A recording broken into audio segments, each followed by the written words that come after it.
அனைவருக்குமே வணக்கம். ஸோ இந்த வீடியோவில் நம்ம எதை பற்றி பார்க்க போகிறோம் அப்படின்னு பார்த்தீங்கன்னா, அனைவருக்குமே தெரியும் 2023லேருந்து பார்த்தீங்கன்னா, இந்த மைத்ரி ஆட்ஸ் என்ற நிறுவனம் முடக்கப்பட்டதுலேருந்தே பார்த்தீங்கன்னா, இந்த நிறுவனம் இன்னுமே பார்த்தீங்கன்னா செயல்படாமல் முடக்கப்பட்டமே இதிலே இருந்து இனிமே செயல்படாமல் இருக்குது. இந்த நிலையில் தான் இன்றைய நிலவரம் பார்த்தீங்கன்னா என்ன, இந்த நிறுவனம் செயல்படுமா செயல்படாதான் பார்த்தீங்கன்னா, இந்த நிறுவனம் செயல்படுறதுக்கான வாய்ப்புகள் இருக்கா இல்லையா, என்ன அப்டேட்டு, அதே மாதிரி பணம் பார்த்தீங்கன்னா இந்த பணத்தை இழந்தவர்களுக்கெல்லாம் பணம் கிடைத்திருக்கா இல்லையா, நீதிமன்றம் என்ன தீர்ப்பு வழங்கியிருக்காங்க, இந்த நிறுவனம் மீண்டும் செயல்படாதா அப்படின்ற மாதிரி நிறைய விதமான கேள்விகள் இருக்குது. அதே மாதிரி பார்த்தீங்கன்னா இந்த நிறுவனத்தை பொறுத்தளவுக்கு பார்த்தீங்கன்னா சக்தி ஆனந்த் அவர்கள் கைது செய்யப்பட்டு இப்போ ரிலாக்ஸேஷன் பையில் தான் வெளியில் இருக்கார். இருந்தாலுமே சக்தி ஆனந்த் அவர்கள் என்ன அப்டேட் கொடுத்துருக்காரு அப்படின்றத தொடர்ந்து வீடியோவில் பார்க்கலாம். அதுக்கு முன்னாடி நம்ம சேனலுக்கு இப்போ தான் நீங்கள் முதல் முறையாக வந்திருக்கீங்க அப்படின்னா மறக்காமல் நம்மளுடைய சேனலை சப்ஸ்கிரைப் பண்ணி சப்போர்ட் பண்ணுங்கள். வாங்க வீடியோக்குள்ளே போகலாம்.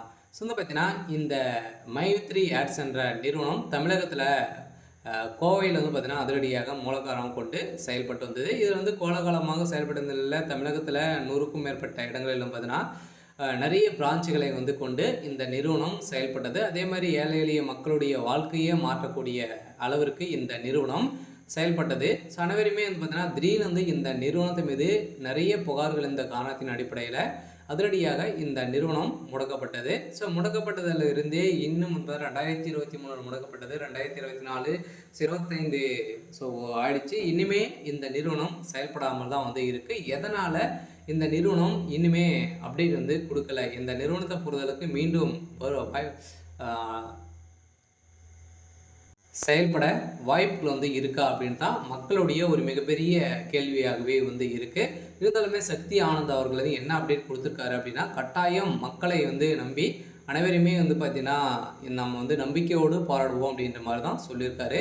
இருந்தாலும் நம்ம எதிர்பார்த்த மாதிரி இந்த நிறுவனம் செயல்படுறதுக்கான அதிகப்படியான வாய்ப்பு இருக்குது. இருந்தாலும் மக்களை நீதிமன்றத்தை பொறுத்தவரைக்கும் பார்த்தீங்கன்னா ஆர்டர் காப்பி வந்தாலே போதும், இந்த நிறுவனம் செயல்படுறதுக்கான ஒப்புதல் கிடைத்துவிடும். அதே மாதிரி இந்த நிறுவனத்தில் மக்களை பார்த்தீங்கன்னா வாழ்க்கையை மாற்றக்கூடிய அளவிற்கு இந்த நிறுவனம் இந்த ஆப்பின் மூலமாக வரக்கூடிய விளம்பரத்தின் அடிப்படையில் மக்களுடைய வாழ்க்கையை மாற்றி இருந்த இந்த நிறுவனம் மீண்டும் கட்டாயம் செயல்படுத்தின வாய்ப்பு இருக்குது. இருந்தாலும் இந்த நிறுவனத்திற்கு இன்னுமே 12 லட்சம் பேருக்கு மேலே குடும்ப உறுப்பினர்களாகவே இருக்காங்க. இதன் அடிப்படையில் இந்த நிறுவனம் கட்டாயம் செயல்படும் அப்படின்றத உறுதியாக சக்தி ஆனந்துக்கு ஒரு இன்றைய நிலவரப்படி ஒரு அப்டேட் கொடுத்துருக்காரு. சரி, ஓகே. இன்றைக்கான அப்டேட் பார்த்தீங்கன்னா இதுதான். மறக்காமல் நம்மளுடைய சேனலை சப்ஸ்கிரைப் பண்ணி சப்போர்ட் பண்ணுங்கள். தேங்க்யூ.